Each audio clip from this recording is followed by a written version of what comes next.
परम प्रेममय श्री श्री ठाकुर मोर जगत जननी श्री श्री लक्ष्मी परम पूज्यपाद श्री श्री बड़का आज भरोसा आचार्य देव ठाकुर परिवार सभी समस्त चरण मोर अनंत कोटि प्रणाम। उपस्थित मोर प्रिय पूज्य परिचालक महोदय सप्रति ऋतिक देवता मंडली कर्मी मंडली गुरुभ्राता मातु मंडली छोट छोट पिला माने समस्त मोर आंतरिक राय एवं जय जाहो आज आम समस्ते जानिले जे सत्संग उद्देश्य एवं आचार्य भवन जो तैयारी चली ता विषय जहाँ भी हो ये जो ठाकुर कथा जिते कहवा पूर्व मोर गोटे कथा मन पड़े आम ये भी बसीचे जिते दीक्षा नहीं नथिले सेते आमर जो अवस्था थिला एवं दीक्षा नेला परे आमर किछि ना किछि अल्प किछि ना परिवर्तन निहाती हेछि आ एटा हमें समस्त अनुभव करि पारुछे।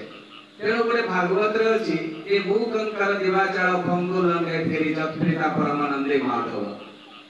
तेणु जणे पंगु मध्य गिरि लंघन करि पारे। आमे अरुणिमार कथा जानिछे तार गोटे गोड़ कटि गला परे मध्य से हिमालय पर्वत से लंघन करि पारितला। तो सेही बढिया जेते बेले से अंध थिले मध्य से प्रभुकर से स्वरूप देखि पारे ता चक्षु नथिले मध्य।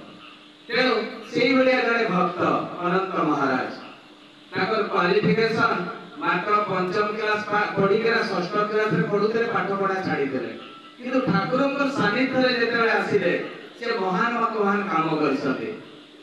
से जने डॉक्टर मध्य थिले तो दिने कोन हेछि पावना यूनिवर्सिटी रो शेक्सपियर विषय आलोचना करिया पई सत्संग गोटे लेटर आसी खाली सत्संग को नुहे विभिन्न अनुष्ठान को जाइछि से लेटर एवं शेक्सपियर विषय आलोचना करबा को किंतु सत्संग को जो लेटर आसी से लेटर ता केष्टरा पाइछन कृष्णचंद्र भट्टाचार्य से पाइला परे जाई कना जने ठाकुर को दोछे ठाकुर से लेटर रे लिखाइछि जे सत्संग रो प्रेसिडेंट जिवे तो जाबे केष्टरा भी तो चिठिया पढिछथि ठाकुर को कहउछथि केष्टरा कहले सुशीलरा इंग्लिश ताकर ज्ञान बेसी अछि से जदि जिवे भावना यूनिवर्सिटी शेक्सपियर विषय बहुत सुंदर करिवे ठाकुर कहले जे मु जहा को पठेरा कथा मु पठेबी जे आबी ओ केष्टरा पहिले जो दिन जीवा कथा सेही दिन केष्टरा आसी ठाकुर को मने पकउछथि जे ठाकुर आदि तो शेक्सपियर विषय करिया पई सुशीलरा जीवा कथा आउ से तो वर्तमान सुधा जाई नाहंती ठाकुर कहले मु जहा को पठेरा कथा मु पठे देछि जे केष्टरा मते ठाकुर कहा को पठेबे सेते बेले कहले अनंत महाराज केष्टरांकर मुह सुखी गला जोड़ा इंग्लिश रो ए अक्षर जाने ना से इंग्लिश विषय रे तार ज्ञान नाही और से जाई के यूनिवर्सिटी रे शेक्सपियर विषय करबो शेक्सपियर के ता विषय तो से जाने जाने आश्रम रो केही ता से तार बोले ने काहे कि लज्जा अनुभव होला से जेते शेक्सपियर विषय कहि पारे नै अपमान हो तेणु सने आश्रम रो केही हो बोले नै सेठी जगिकरा बसले पावना यूनिवर्सिटी पाखरे गुरु भाई माने जे आश्रम रो किया आसुचंती देखिला अनंत महाराज ताकू देखि समस्त मोह सुखी जाइछि गुरु भाई मानकर जाबे जणे जणे साधक सिद्ध मनीष ज्ञानी मनीष शेक्सपियर विषय गोटे पर गोटे कहि चालिले जेते बेले सत्संग तरफ डका होछि अनंत महाराज जेते बेले उठिते से स्टेज पर उठी शेक्सपियर विषय कहिले कहिबा परे समस्त 5 मिनिट 10 मिनिट कहिले किंतु अनंत महाराज 20 मिनिट कहिले जेते बेले सीढ़ी रो लेइ के आसुछथि प्रोफेसर पचारछथि आपण को शेक्सपियर को देखिछथि अनंत महाराज कहउछथि शेक्सपियर को जे आगु सृष्टि करथिला काहे कि ठाकुर को पूर्व तो शेक्सपियर को जन्म होइतिला तेणु शेक्सपियर को जे सृष्टि करथिला हम ता संभव करूछि केते गुरुत्वपूर्ण कथा अनंत महाराज कहले प्रोफेसर आश्चर्य होई गले तारे से के जोर से ठाकुर को करछन मु तांकर संभव होउछि माने जोउगा को बही रे लेखा नै सेउगा को अनंत महाराज कहिथिले एही होजते भक्त जे ताकू अनुसरण करे ताकू धरे ताको चला पथरे चाले निज जीवन चरित्र रे पालन करे सत्संग एटेंड करे किछि लाभ होइना भजन कीर्तन करे किछि लाभ होइना ठाकुर देइबा पानी गुरा को निज जीवन चरित्र रे जदि पालन न करूची ताले किछि भी होबो नै आमे भाबू जे ठाकुर को रॉकेट पिनि देले बोले हमर मंगल हो जदि ताहा हेई थाता ताले आमे ट्रेन रे चालुतला समय पछाडू काढी देले रॉकेट पिनि करी अटकी जाई थाता बोले बस सामने रखे आई गले हाथ में रखे थे बस में दी फाड़ी देता हमर जो एक गलत चिंताधारा एटा को हमको बाहर करिया में पड़बो आमे टीवी रे देखुचे कथा एटा देखि हम अभ्यास ହେଇଯାଇଛି भगवान मैंने कौन करती टीवी मिराकल बाहर जानती पुणी उभे जानती आमे भाबुछे जे भगवान बोले से मिराकल हम सामने आसे हम सामने पड़े एबा आपण आज्ञा सब टीवी रो जिंस एबा प्रकृतर घटना नुहे लोकमान को आकर्षण करबा पई एबा सब गोटे गोटे सब सिनेमा जगत गोटे गोटे सिस्टम तेनो जोटा प्रैक्टिकल सेटा रामचंद्र करिना देखले से कोनोसी मिराकल करिना कृष्णचंद्र करिना देखले कोनोसी मिराकल करिना श्री ठाकुर अनुकूलचंद्र आसे जीवन चरित्र करके देखले काहे निर्देश देई नांती जे मु जो पानी देबे तुमे कर निज जीवन चरित्र करके देखै देले किंतु आपण बुझिबार भूल तेनो एई जे थरे पंचानंदा बसिखाते बसिगला साला पे ठाकुर को प्रणाम करके गला तपोवन विद्यालय पंचानंदा से केते बड़ लोक केते बड़ सन्यासी को से तांको हराई छथि केते बड़ पंडित को हराई छथि केते बड़ अफसर हाई एजुकेटेड लोक को से हराई छथि सेई बड़िया लोक ठाकुर को चरण स्पर्श रे रहि छथि सेई बड़िया लोक साधारण बड़े तपोवन विद्यालय ठाकुर ज्ञानी करके बड़े तपोवन विद्यालय रे पढ़ाते ठाकुर दिले दर्शन करिया पे गेलै छथि तपोवन विद्यालय देखु छथि तपोवन विद्यालय रे जे बहुत पिला बहुत ज्ञानी किंतु किछि पिला जेते पढले भी काम मुंड भीतर पसुनी ठाकुर पचार पंचानंदा को एमाने जेते सब पढुछथि एमाने तुमे जो पढुछ ना मने रुनी काई पंचानंदा को जे ठाकुर आपन तो मते जानि छथि तेनो मोर ज्ञान विवेक रे मु जेति पढेबा कथा मु पढौछि किंतु एमानकर मने रुनी मु जानि पारुनी ठाकुर कहथि भलो पाइबा के मेरिट रखुए ताकि जे तुमे भलो पाइबो ता माध्यम रे सेमाने तम कथाटा को धीरे धीरे ग्रहण करबे किंतु एई कथाटा पंचानंदा बुझी पारले नै किछि दिन परे ठाकुर को पाखे बसतादी ठाकुर पंचानंदा आछन ए पंचानंद जेते डाकुछथि से सुनि पारु नांती पाखे बसतादी किंतु सुनु नांती पुणे पंचानंदा आछन ए पंचानंद जेते सुनिले कि ठाकुर दीटा ताड़ी मारि देले ठाकुर कान पाखे चौकी पड़ गेले पंचानंदा बुझि कोन भाबुछ मु तो तुमको दी थोर डाकिले तुमे सुनि पारलनि ते कोन भाबुछ कोन तले ठाकुर विवाहटा गोटे विज्ञान प्रजनन गोटे विज्ञान किंतु मो विवाह आगुरु अछि आपनकर सानिध्य जदि मो पाई थाती ताले मोर विवाह संस्कार ठीक हेता मोर संतान जो जन्म ए जो एटा गोटे विज्ञान एटा मोर ठीक हेता ठाकुर पचारछन तुमे कोन सिखिलो तले ठाकुर मो भाबिली बोले गोटे सुंदरिया झियो देखिना विवाह करदेले मोर परिवारटा सुख शांति रे रहइबो बा जातकटा पटी गले मोर सुख शांति रे रहइबो किंतु आपनकर सानिध्य रे रहला परे मते बहुत गुडा जिनिस जानिबा पई पड़ेला आमे जानि छै जेते टिंकर खाना को हिरो हिरोइना आ अक्षय कुमार मेरे जाला टिंकर खाना 56 टाइप ऑफ ब्लड टेस्ट करता एटा होची विज्ञान रो कथा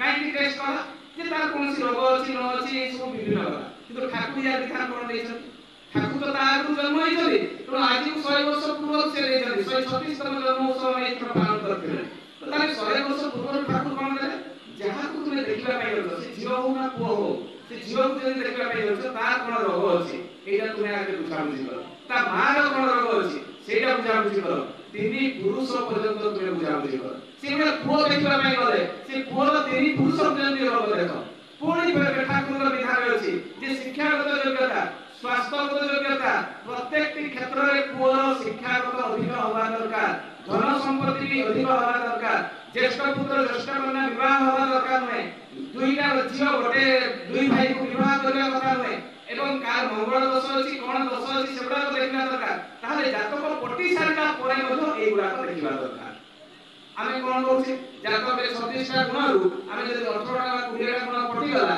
ताले आमे भाबुछे बढ़िया जीवन पाई जाय छै आ देखला बेलको एई गुडिया देखला परे हमर डाइवोर्स होछि काहे से शाशु ससुर को मारू नथि काहे ताले हमर गलती कोथि रहला ठाकुरक विधानटा आमे स्वामान को बुझेबा दरकार अनुलोम प्रतिलोम विवाह बहुत प्रमाण रहिछि आज विवाह संस्कार गलत अछि बोलिना कोरोना आछि फरेलु महामारी आछि फरेलु एड्स आछि फरेलु भारतीय रोग नुहे एगुडा ताकर विवाह संस्कार गलत बोलिना एगुडा विदेश आम देश को आछि तेणु ए प्रतिलोम अनुलोम विवाह सेपटे बहुत पुणी कहउछथि प्रजनन शिक्षा ठाकुर को कहउछथि जे ठाकुर आपन सहित मिसिला परे प्रजनन गुटे विज्ञान ठाकुर को कोन रे ठाकुर जानि छथि से जेतु से सब विधान देइ छथि त ठाकुर जानि छथि पंचानंदा को उपचार छथि जे कोन जे ठाकुर जने मां ता निज संतान को से निर्माण करे मां होछि निर्माण करता पुरा दीर्घायु हो ना अल्पायु हो मां निजे ता गर्भ रे तयारी करे सुंदर हो ना असुंदर हो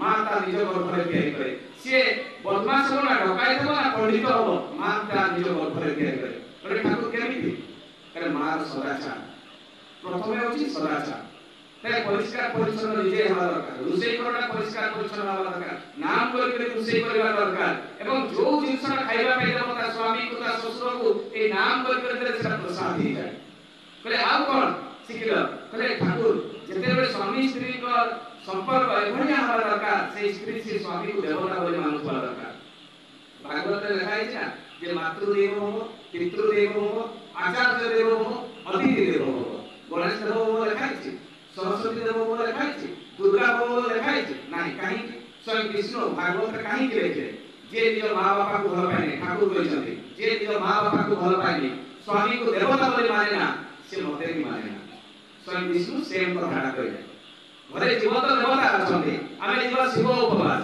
আমি ଯିବା শিবরাত্রি পালন করিয়া পাই লাভ কোন হব ঘরে জীবন্ত দেবতা কই আপন তো কালি এক্সিডেন্ট ହେଇଯିବ ଆପଣଙ୍କୁ ଭଗବାନ ଆସିଲେ କଣ ଉଦ୍ଧାର କରିବେ ସେ ପାଖାପାଖି ଯୋଉ ଲୋକମାନେ ଥିବେ ସେଇମାନେ ହିଁ ଉଦ୍ଧାର କରିବେ ଦେବତା ଆସିଲେ ଉଦ୍ଧାର କରିବେ ନାହିଁ ତେଣୁ ଆପଣଙ୍କର ଜୀବନ୍ତ ଦେବତା କିଏ ଯେ ବାପା ମା ଭଗବାନ ହଉଛନ୍ତି ରାସ୍ତା ଦେଖେଇବେ ପଥ ଦେଖେଇବେ ଲୋ ଆମର ବଞ୍ଚିବା ପଡ଼ିବାର ଲୋ ହଉଛି ଭଗବାନ ବେଦ ହଉଛି ଲୋ ଆମର ବଞ୍ଚିବା ପଡ଼ିବାର ସେଠି ସବୁ ବିଧାନ ଦିଆଯାଇଛି ମଣିଷର ଜନ୍ମରୁ ମୃତ୍ୟୁ ପର୍ଯ୍ୟନ୍ତ ଯାହା ଯାହା ଆବଶ୍ୟକତା ସବୁ ଜିନିଷ ସେ ବେଦରେ ଲେଖା ହେଇଛି ତାକୁ ସରଳ ଭାବରେ ଦେଇଦେବେ ଆମେ ଯୋଉଗୁଡ଼ାକୁ ଭୁଲି ଯାଇଛେ ତେଣୁ ଏତେ କଥା ଠାକୁର କେତେ ସୁନ୍ଦର କହିଲେ ଏବଂ ଏଇଗୁଡ଼ାକ ଯେତେବେଳେ ଠାକୁରଙ୍କୁ ପଞ୍ଚାନନ କହୁଛନ୍ତି ଠାକୁର କହୁଛନ୍ତି ଏଇଗୁଡ଼ାକ ତୁମେ ସମସ୍ତଙ୍କୁ କହିବ ତେଣୁ ଆଜିର ଯୋଉ ଝିଅମାନେ ଯୋଉମାନେ ବିବାହ ହେଇନି ଏମାନଙ୍କୁ ଜାଣିବା ଦରକାର ବିବାହ ସଂସ୍କାର ପ୍ରଜନନ ସଂସ୍କାର ଗୋଟେ ଜାଣିବା ଦରକାର ସେଇଥିପାଇଁ ଆମେ ବହୁତ ଲୋକ କହନ୍ତି ଯେ ମୋ ପୁଅଟା ବାଳୁଙ୍ଗା ହେଇଗଲା ମୋ ପୁଅଟା ମଦ୍ୟପ ହେଇଗଲା ଚରିତ୍ରହୀନ ହେଲା ଏଟା କାହାର ଦୋଷ ମା ବାପାଙ୍କର ତେଣୁ ଯେତେବେଳେ ମା ବାପା ତାଙ୍କ ଗର୍ଭରେ ସନ୍ତାନଟା ଥିବ ସେଇ ସମୟରେ ତାଙ୍କର ଚାରିତ୍ରିକ ଚଳନ ଚିନ୍ତନ କର୍ମ କଣ ହେବା ଦରକାର ଏଇଟା ତ ଦରକାର ତେଣୁ ଏଇଗୁଡ଼ାକ ଆମକୁ ଶିଖିବା ଦରକାର ତାପରେ କିଛି ଦିନ ବିତିଗଲା ପରେ ପଞ୍ଚାନନ୍ଦା ସିଆଡ଼ୁ ଆସୁଛନ୍ତି ପଞ୍ଚାନନ୍ଦା ଆସିଲା ବେଳେ ଠାକୁର କହିଲେ ଏଇ ପଞ୍ଚାନନ୍ଦ ସେଟା ଦେଖିଲୁ ସେଟା କଣ ଅଛି ରେ ଠାକୁର କୁକୁରଟା ପୁରା ଚାରିଟାରେ ଶୁଆ ଦେଇଛି କହିଲେ ତୁ ଗୋଟେ ନେଇ ଆସିଲେ ତାକୁ ପାଳିବୁ ନେଇଗଲେ ପଞ୍ଚାନନ୍ଦା କୁକୁରଟାକୁ ନେଇକିନା ରଖିଲେ ପାଳିଲେ ବଡ଼ ହେଲା ଯେତେବେଳେ ବଡ଼ ହେଲା ସେ କୁକୁରଟା ସେତେବେଳେ ଠାକୁର କହିଲେ ତୁ କଣ ଶିଖେଇଲୁ ଟିକେ ନେଇକିନା ଆସିବୁ ମୋ ପାଖକୁ ଦେଖେଇବୁ ନେଇକି ଦୌଡ଼ିକିନା ଗଲେ ପଞ୍ଚାନନ୍ଦା କୁକୁରଟାକୁ ନେଇକିନା ଆସିଲେ ବଡ଼ ହେଇଯାଇଛି କୁକୁରଟା ଯେତେବେଳେ ଠାକୁର କହୁଛନ୍ତି ଯେ କଣ ଶିଖେଇଲୁ ଦେଖା ପଞ୍ଚାନନ୍ଦା କହିଲେ ଯା ଦୌଡ଼ିକିନା ଠାକୁରଙ୍କୁ ପ୍ରଣାମ କରିବୁ କୁକୁରଟା ପ୍ରଣାମ କରୁଛି ଏଇ ଯା ସେ ବସିବୁ ବସୁଛି ଯା ତୁ ସେଇ ପୂଜା ଯାହା ଯାହା କହୁଛନ୍ତି ପଞ୍ଚାନନ୍ଦ ତାହା ତାହା କରୁଛି ଠାକୁର ପଚାରୁଛନ୍ତି এই কুকুরটা এতে সব শিখিলা কেমিতি সেতেବେଳେ ପଞ୍ଚାନନ୍ଦ କହୁଛନ୍ତି ଠାକୁର ମୁଁ ମୋ ନିଜ ହାତରେ ଖୁଆଏ ମୁଁ ନିଜ ହାତରେ ଗାଧେଇ ଦିଏ ଏବଂ ମୁଁ ତାକୁ ବହୁତ ଭଲ ପାଏ ଠାକୁର କହିଲେ ତାଇ ଭଲ ପାଇବା ଦେଇ ମେରିଟ୍ କରୁଥିବେ ଯଦି ଗୋଟେ ତାହେଲେ ସେ ତା ସହିତ ଯୋଉ ଜନ୍ମ ହେଇଥିଲେ ଯାହା ତାକୁ ଡାକିକିନା ଆଣିବୁ ଯେତେବେଳେ ପଞ୍ଚାନନ୍ଦ ଯାଇଛନ୍ତି ଅନ୍ୟ ତିନିଟା କୁକୁର ଦୌଡ଼ିକିନା ଡରରେ ପଡ଼ିଲେ ତା ମାନେ ହେଉଛି ଯେ ଗୋଟେ ଭଲ ସନ୍ତାନ ଜନ୍ମ କରାଯାଏ ତିଆରି କରିବା ବହୁତ କଷ୍ଟ ଠାକୁର ମନା କରିନାହାନ୍ତି ତିଆରି କରିବା ପାଇଁ ମନା ମାନେ ତିଆରି କରିବା କଷ୍ଟ କହିଛନ୍ତି ତା ମାନେ ଆମେ ଯଦି କୌଣସି ସନ୍ତାନଟି ଠାକୁରଙ୍କର ବିଧିବିଧାନ ଅନୁସାରେ ନ ହେଇଛି ତାକୁ ଯଦି ଆମେ ପ୍ରତ୍ୟେକଟି କ୍ଷେତ୍ରରେ ଯେମିତି କଇଁଛ ତା ଅଣ୍ଡାକୁ ଦେଖୁଥାଏ ରେକର୍ଡି କାଢ଼ିଥାଏ ସମୁଦ୍ରରେ ସେଇଭଳିଆ ଯଦି ଆମେ ଆମ ଛୁଆମାନଙ୍କୁ ସବୁବେଳେ ନଜରରେ ରଖିଥିବା ସେ ଛୁଆଟା କେବେ ବି ବିଗିଡ଼ିବନି ଆଉ ଆମେ ଯଦି ତାକୁ ଟିକେ ଛାଡ଼ିଦେବା ତାହେଲେ ସମାଜ ଏତେ ବିଶୃଙ୍ଖଳ ହେଇଯାଇଛି ସେ ଗଲତ କାମ କରିବ ହିଁ କରିବ କାହିଁକି ଯୋଉମାନେ ମନ୍ଦିରରେ ପୂଜା କରୁଛନ୍ତି ସେମାନେ ବି ମୂର୍ତ୍ତିକୁ ଚୋରି କରି ବିକ୍ରି କରୁଛନ୍ତି ତାହେଲେ ଯୋଉମାନେ ଧର୍ମପତ୍ରରେ ଅଛନ୍ତି ସେମାନେ ବି ମୂର୍ତ୍ତିକୁ ଚୋରି କରି ବିକ୍ରି କରୁଛନ୍ତି ସୁନାଗଣା ଠାକୁରଙ୍କୁ ଚୋରି କରୁଛନ୍ତି ତାହେଲେ ଆମେ ତ ସାଧାରଣ ମଣିଷ ଆମର ଜୀବନରେ ଭୁଲ ହେବ ନାହିଁ କାହିଁକି ତେଣୁ କ'ଣ ଗୁରୁ ଗ୍ରହଣ କରିବାର ଆବଶ୍ୟକତା ଅଛି କାହିଁକି ଯୋଉମାନେ ଗୁରୁ ଗ୍ରହଣ କରିନାହାନ୍ତି ଗୀତାରେ ଲେଖା ହେଇଛି ସେମାନେ ଚୋରର ଭକ୍ଷଣ କରନ୍ତି କ'ଣ ଚୋରି କରି ଖାଉଛି କ'ଣ ଚୋରି କରି ପଞ୍ଚଭୂତ ପଞ୍ଚଭୂତ କ'ଣ ଚୋରିକିନା ଖାଉଛି ଏଇ ଜଳଟା ଜଳ ହେଉଛି ଦେବତା ଅଗ୍ନି ହେଉଛି ଦେବତା ସୂର୍ଯ୍ୟ ହେଉଛି ଦେବତା ପବନ ହେଉଛି ଦେବତା এইগুলা সব দেবতা এগুলা ଆମ ଶରୀର ଭିତରେ ଅଛି ଏଗୁଡାକ ଆମେ କୌଣସି ଟ୍ୟାକ୍ସ ଦଉଛେ ନା ସୂର୍ଯ୍ୟକୁ ଆମେ ଦଉଛେ ଅର୍ଘ୍ୟ ଦଉଛେ ପ୍ରତ୍ୟେକ ବା ପବନକୁ ଆମେ ପୂଜା କରୁଛେ ଦଉଛେ ଟ୍ୟାକ୍ସ ଦଉଛେ ନା ତେଣୁ ଏଗୁଡାକ ଚୋରି କରିକିନା ଖାଉଛେ ଏଗୁଡା କାହାର ସୃଷ୍ଟି ସ୍ୱୟଂ ନାରାୟଣଙ୍କର ସ୍ୱୟଂ ପ୍ରଭୁଙ୍କର ସୃଷ୍ଟି ତାହେଲେ ଯିଏ ନ ଦେଇ ମତେ ଅନ୍ନ ଜଳ ଗ୍ରହଣ କରେ ସେ ଚୋରର ଭକ୍ଷଣ କରେ ତାହେଲେ ଗୁରୁ ଗ୍ରହଣ କରିବା ଆବଶ୍ୟକତା ଅଛି ଯଦି ଆମେ ଗୁରୁଙ୍କୁ ଦଉ ତାହେଲେ ସମର୍ପିତ କରୁ ତାହେଲେ ଆମର କ୍ଷମା ଅଛି ତେଣୁ ଦିନେ ଶିବ ଏବଂ ପ୍ରଶ୍ନ କରୁଛନ୍ତି ଯେ ମଣିଷ ମାନେ ବିଭିନ୍ନ ଦେବାଦେବୀଙ୍କୁ, ଏଟା ଶିବ ପୁରାଣର କଥା, କିନ୍ତୁ ବେଦ ଏହା ସହିତ ସଂଯୋଗ ଅଛି। ତେଣୁ ପ୍ରଶ୍ନ ପଚାରୁଛନ୍ତି ଯେ କାହାକୁ ପୂଜା କଲେ ଏଇ 33 କୋଟି ଦେବାଦେବୀ ପୂଜା ପାଇବେ? 33 କୋଟି ମାନେ 33 ଜଣ ଦେବାଦେବୀ, 33 ଜଣ ମାନେ 11 ଜଣ ମାନେ 12 ଜଣ ଆଦିତ୍ୟ, 11 ଜଣ ବସୁ, 8 ଜଣ ରୁଦ୍ର, ପଞ୍ଚଭୂତ ଇନ୍ଦ୍ର ଏବଂ ଆମର ବ୍ରହ୍ମା। এই 33 জন দেবাদেবী কেমিতি পূজা পাইবে এইটা ଟିକେ মতে କୁହନ୍ତୁ। କିଏ ପ୍ରଶ୍ନ କଲେ? ପାର୍ବତୀ ଶିବଙ୍କୁ। ସ୍ୱୟଂ ପ୍ରଭୁ ଶିବ କହୁଛନ୍ତି, କଣ କହୁଛନ୍ତି? ଆମେ ସମସ୍ତେ ଜାଣିଛେ ଏ ମନ୍ତ୍ର, ଏଟା ହଉଛି ବେଦରେ ଅଛି, ଋକ୍ ବେଦରେ କଣ ଅଛି ଯେ ଗୁରୁ ବ୍ରହ୍ମା ଗୁରୁ ବିଷ୍ଣୁ ଗୁରୁ ଦେବ ମହେଶ୍ୱର ଗୁରୁ ସାକ୍ଷାତ ପରବ୍ରହ୍ମ ତସ୍ମୈ ଶ୍ରୀ ଗୁରୁବେ ନମଃ। ଶିକ୍ଷା ଗୁରୁ ବହୁତ ହେଇଥାନ୍ତି କିନ୍ତୁ ଦୀକ୍ଷା ଗୁରୁ ଜଣେ। ଉଦ୍ଧବଙ୍କର 24ଟା ଗୁରୁ ଥିଲେ, ତେଣୁ ତାଙ୍କୁ ଶିକ୍ଷା ଗୁରୁ ଥିଲେ କିନ୍ତୁ ଗୋଟେ ଦୀକ୍ଷା ଗୁରୁ।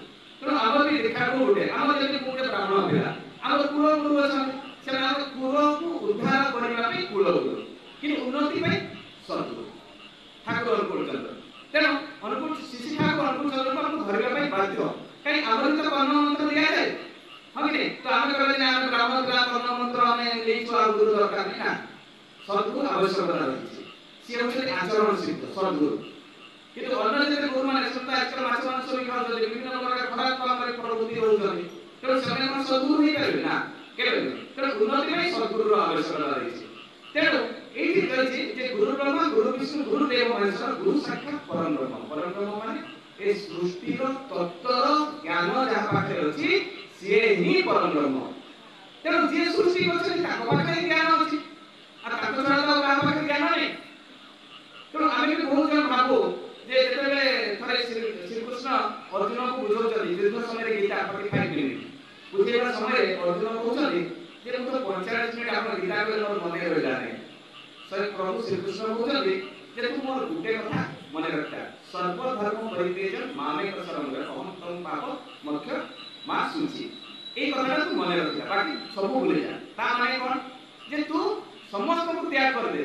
ସମସ୍ତଙ୍କୁ ତ୍ୟାଗ ମାନେ ଯେମିତି ତାଙ୍କର ଭୀଷ୍ମ ଥିଲେ, ଗୁରୁ ଦ୍ରୋଣାଚାର୍ଯ୍ୟ ଥିଲେ, ତାଙ୍କର ଭାଇମାନେ ଥିଲେ, ମାନେ ସମସ୍ତଙ୍କୁ ଭୁଲିଯା। ମାନେ ତୋର କର୍ମ କ୍ଷେତ୍ରରେ ସମସ୍ତଙ୍କୁ ତୁ ଭୁଲିଯା। ସେ ତ୍ୟାଗ କଥା କହୁନାହାନ୍ତି। ତାଙ୍କ ପୂର୍ବଜନ୍ମ କିଏ? ରାମଚନ୍ଦ୍ର। ରାମଚନ୍ଦ୍ରକୁ ତ୍ୟାଗ କଥା କହୁନାହାନ୍ତି। କାହିଁକି? ଶ୍ରୀକୃଷ୍ଣଙ୍କ ଭିତରେ ରାମ ବି ଅଛନ୍ତି, ତାଙ୍କର ଆହୁରି ବି ଅବତାର ଗୁଡ଼ାକ ଅଛି, ଯେମିତି କଶ୍ୟପ ଅବତାର, ମତ୍ସ୍ୟ ଅବତାର, ନୃସିଂହ ଅବତାର, ଏଗୁଡ଼ାକ ସବୁ ଅଛି ତାଙ୍କ ଭିତରେ। କାହା ଭିତରେ? ସ୍ୱୟଂ ପ୍ରଭୁ ଶ୍ରୀକୃଷ୍ଣଙ୍କ ଭିତରେ। ଯାହା ସେଇଭଳିଆ ଆମେ ଯଦି ଗୁରୁକୁ ଧରିବା ଶିଶି ଠାକୁର ଅନୁକୂଳ ଚନ୍ଦ୍ରକୁ, ତାହେଲେ ଅନ୍ୟ ଭଗବାନଙ୍କୁ ତ୍ୟାଗ କଥା କୁହାହେଇନି। ଏଠି ତ୍ୟାଗର ପ୍ରଶ୍ନ ହିଁ ନାହିଁ। ଠାକୁର ସବୁ ଦେବଦେବୀଙ୍କର ପୂଜା କରିବା କଥା କହିଛନ୍ତି, କିନ୍ତୁ ତାଙ୍କ ଭିତରେ ସମସ୍ତେ ଅଛନ୍ତି। ସେ ରାମ ବି ଅଛନ୍ତି, କୃଷ୍ଣ ବି ଅଛନ୍ତି, ଯୀଶୁ, ମହମ୍ମଦ, ରସୁଲ, ଚୈତନ୍ୟ ମହାପ୍ରଭୁ, ଶିଶି ଠାକୁର ଅନୁକୂଳ ଚନ୍ଦ୍ର ସମସ୍ତେ ତାଙ୍କ ଭିତରେ ଅଛନ୍ତି। ତେଣୁ ଏଠି ତ୍ୟାଗର କଥା କୁହାହେଇନି, ଏଠି କୁହାହେଇଛି ଗୁରୁଙ୍କ କଥା। ତାହେଲେ ଗୁରୁ ପରମ୍ପରାରେ ତ ଆଗରୁ ବି ଅଛି। ରାମଚନ୍ଦ୍ର 12 ବର୍ଷରେ ଯାଇଥିଲେ ଗୁରୁଙ୍କ ଆଶ୍ରମକୁ। ଆମର ଦୀକ୍ଷାର ପ୍ରଚଳନ କେତେ ବର୍ଷରେ? 12 ବର୍ଷରେ। ଆମେ ଦୀକ୍ଷା ହଉଛି ନା 12 ବର୍ଷରେ। ତେଣୁ ଠାକୁର ବିଧାନ ଏପଟୁ ସେପଟୁ କିଛି ବି ଦେଇନାହାନ୍ତି, ପୁରା ପୁରାଣ ଶାସ୍ତ୍ର ବେଦକୁ ଦେଇଛନ୍ତି। ମୁଁ ସେଇଟା ଆପଣଙ୍କୁ ବୁଝେଇବା ପାଇଁ ଚାହୁଁଛି। ବହୁତ ଲୋକଙ୍କର ଅଛି ଯେ ଏଟା ଗୋଟେ ଅନୁକୂଳ ସଂସ୍ଥା, ଜୟଗୁରୁ ସଂସ୍ଥା, ଏଟା ଠାକୁର ଅନୁକୂଳ ସଂସ୍ଥା। କୌଣସି ଠାକୁର ଅନୁକୂଳ ସଂସ୍ଥା ନୁହେଁ କି ଜୟଗୁରୁ ସଂସ୍ଥା ନୁହେଁ। ଏଟା ଟୋଟାଲି ଶାସ୍ତ୍ରାଦି ପ୍ରମାଣିତ ସଂସ୍ଥା, ଯୋଉଗୁଡାକ ଆମେ ଭୁଲି ଯାଇଥିଲେ ସେଇଗୁଡାକ ଠାକୁର ସରଳ ଭାବରେ ଆମକୁ ବତେଇଦେଲେ। ଆଜି ବିଜ୍ଞାନ ପଢିବା ପାଇଁ, MI ପଢିବା ପାଇଁ, ଇଂଲିଶ ପଢିବା ପାଇଁ ସ୍କୁଲ ଅଛି, କୌଣସି ଶାସ୍ତ୍ରାଦି ଜ୍ଞାନ ବେଦା ବେଦାନ୍ତ ପାଇଁ କୌଣସି ସ୍କୁଲ ନାହିଁ। ଆମେ ନୋଟ କମାଇବା ପାଇଁ ସ୍କୁଲ ସବୁ ତିଆରି ହେଇଛି, କିନ୍ତୁ ବଞ୍ଚିବା ପଢିବା ପାଇଁ ସ୍କୁଲ ନାହିଁ। ତେଣୁ ଏଇ ଜିନିଷଟା ସରଳ ଭାବରେ ଠାକୁର ବୁଝେଇଦେଲେ। ପୁଣି ପାର୍ବତୀ ପ୍ରଶ୍ନ କରୁଛନ୍ତି ଯେ ପ୍ରଭୁ ଏ ମଣିଷ କାହାର ମନ୍ତ୍ର ଜପ କରିବ? ଯଦି ଗୁରୁକୁ ସେ ଧରିବ ବା ଗୁରୁକୁ ପୂଜା କଲେ 33 କୋଟି ଦେବାଦେବୀ ପୂଜା ପାଇବେ, ତାହେଲେ ମଣିଷ କାହାର ମନ୍ତ୍ର ଜପ କରିବ? ଋକ୍ ବେଦରେ ଲେଖା ହେଇଛି ମନ୍ତ୍ର ମୂଲ୍ୟ ଗୁରୁ ବାକ୍ୟ। ଏଗୁଡ଼ା ଆପଣମାନେ ୟୁଟ୍ୟୁବରେ ବି ପାଇବେ, ଆପଣ ଗୁଗଲରେ ବି ସର୍ଚ୍ଚ କଲେ ପାଇଯିବେ। ମୁଁ ଯୋଉ କଥା କହୁଛି ହେଲା, ତାହେଲେ ମନ୍ତ୍ର ମୂଲ୍ୟ ଗୁରୁ ବାକ୍ୟ। ତାହେଲେ କୋଉ ମନ୍ତ୍ର ଠାକୁର ଦେଲେ? ରାଧା ନାମ। ରାଧା ସହିତ ଦୁଇଟା ଅକ୍ଷର ଏଡ୍ କଲେ। ଆଜି ଯଦି ୟୁଟ୍ୟୁବ ଖୋଲିବା, ଯେତେ ଆଜି 3000 ଉପରେ ଯୋଉ ସଂସ୍ଥା ଶ୍ରୀକୃଷ୍ଣଙ୍କୁ ନେଇ ରେଜିଷ୍ଟ୍ରେସନ ହେଇକି ସବୁ ବାବା ମାନେ ଅଛନ୍ତି, ସମସ୍ତେ ହିଁ ରାଧା ନାମ ଜପ କରନ୍ତି। କରନ୍ତି କି ନାହିଁ? ତାହେଲେ ଠାକୁର କଣ ଏପଟୁ ସେପଟୁ ଦେଲେ କି? ନା, ସେଇ ରାଧା ନାମ ଦେଇଛନ୍ତି, ତା ସହିତ ଦୁଇଟା ଅକ୍ଷର ଏଡ୍ କଲେ। ସମ୍ପୂର୍ଣ୍ଣ କଳିଯୁଗରେ ଯାହା ଆବଶ୍ୟକତା ତାହା।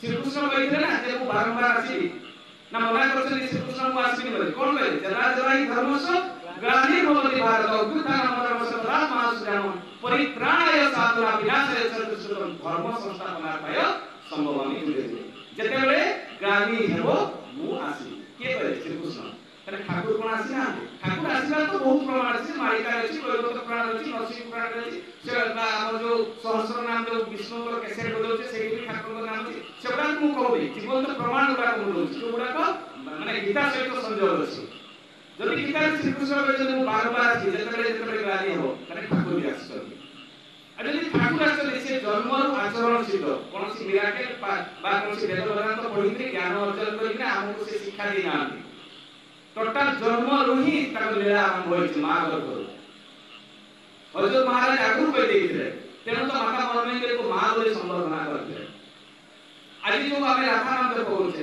पुणी हमर जो गुरु वंदना अछि अखंड मंडलाकार व्याप्त देवा वंदना श्री जगन्नाथ मधुर श्री गुरु एगुला खूब अछि एगुला तो वेद अछि एगुला रूप वेद अछि जजो वेद अछि एगुला सब वेद अछि एगुला जगन्नाथ संस्कृति रे सब अछि ठाकुर कोन काली को बात पुणी कृष्ण को नाम लेवा कथा राधा को नाम लेवा कथा गोविंद को नाम लेवा कथा सकल नाम जप होछे कोठी जप करे जय राधे राधे कृष्ण कृष्ण गोविंद गोविंद बोल रे हमें ठाकुर अनुकूल चंद्र कहले मन आडे जप कर कथा करे ना समस्त शास्त्र आदि प्रमाण सब जिन सब गुडा एपट सेपट कोन सी संस्था में श्री ठाकुर प्रत्येक जिन शास्त्र रू देइछन्ति आ हरे कृष्ण जो मंत्र है वेद रू आसी जे हरे कृष्ण कृष्ण कृष्ण हरे राम राम राम हरे हरे आज जीव को डिस्करेज मारछन्ति सिनेमा रे सरल लगे दोछन्ति लगछन्ति ना ए विकृत कर दोछन्ति को माने आमे कहछे ए मनुष्य माने कहछन्ति एटा वेद रू आसी मंत्रटा तार मूल्य आमे बुझी पारुना तो मुनि ऋषि माने तार गोटे सरल थिला से गाउ थिले से सरल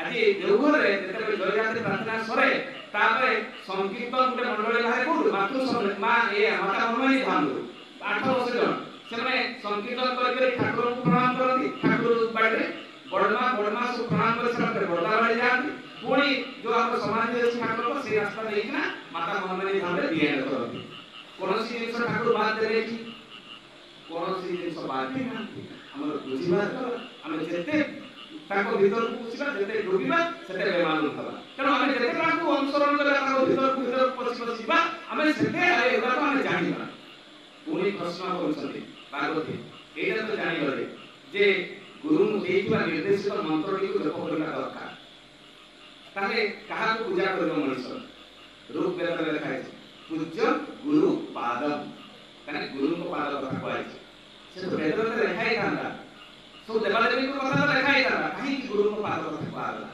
गुरु को पाद पूजा करे पुणी शेष प्रश्न कहा को ध्यान करला प्रश्न करछथि पार्वती प्रश्न करछथि जे कहा को ध्यान करबो मनुष्य रूप वेद में अछि ध्यानं मूलं गुरु मूर्ति तने कहा को ध्यान ठाकुर कोन दे चक्रपट में कहा पट अछि कहा पट गुरु अछि ना तने वेद रु बाहर के ठाकुर ना वेद जहा लिखा छै हम ध्यान होचे गुरु को तने ध्यान मूलं गुरु मूर्ति पुणी शेष प्रश्न पार्वती कर अछि जे प्रभु तो सब जानि गले आपण तो श्रेष्ठ ना जदि आपण को भक्त माने मृत्युवरण करते से माने कुआडे जेबे से कले शिव लोक आसे से प्रभु शिव बोल किंतु मोक्ष के विधि बेलो सिका कोन मनुष्य मोक्ष प्राप्ति केति पाइबो मोक्ष मूल्य गुरु कृपा रूप वेद लिखाई तने गुरु कर जदि कृपा हुए ताने मोक्ष मिलबो तने मोक्ष में कहा को आराधना करे में पड़िबो विष्णु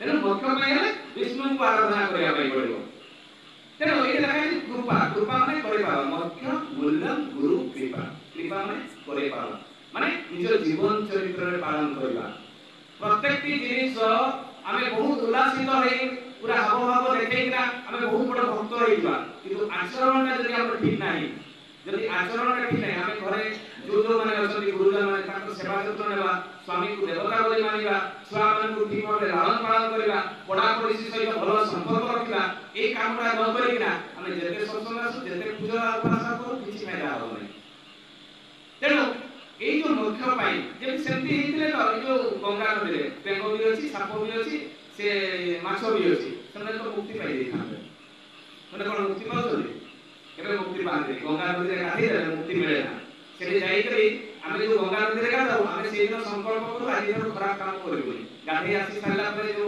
इलाहाबाद जाई के आमे गाधी आछे अच्छा परे जेतु से সেই পারিবারিক জীবন কলহ, সেই পারিবারিক জীবন সমস্যা, ফায়দা কোন? গঙ্গা নদীরে গাধেইলে ফায়দা কোন? তেণু কর্মফল কর্ম দ্বারা খণ্ডন ହୁଏ। ଆମର ଯଦି ଗଲତ କର୍ମ ଅଛି ତାହେଲେ ସେଗୁଡାକ ଷ୍ଟକ୍ ହେଇ ରହିଲା।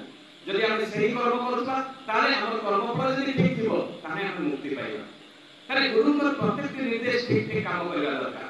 ତାହେଲେ ଆମର ଏଇ ଯୋଉ ବିକୃତି ଚଳନ, ବିକୃତି ପୂଜା ପଶା, ଏ ଠାକୁର ନାରୀ ନୀତିରେ ଗୋଟେ କଥା, ପୂଜା ପଶା ଭିତରୁ ଗୋଟେ ମନେ ପଡ଼ିଲା, ଏ ଠାକୁର ବ୍ରତ କଥା କହିଛନ୍ତି। ଆମେ ମା ମାନେ ଏଇ ଯୋଉ ଆମର ମାତୃଶରଣରେ ଯେତେବେଳେ ମାସେ ସାରା ଏଇଟା ନିହାତି ଆଲୋଚନା କରିଥିବେ ଯେ ବ୍ରତ କଥା ଯେତେବେଳେ କୁହାଯାଇଛି କେମିତି କରିବା, କାହିଁକି କରିବା, କରିଲେ କଣ ଲାଭ ଅଛି, ଠାକୁର ଏଇଟା କହିଛନ୍ତି।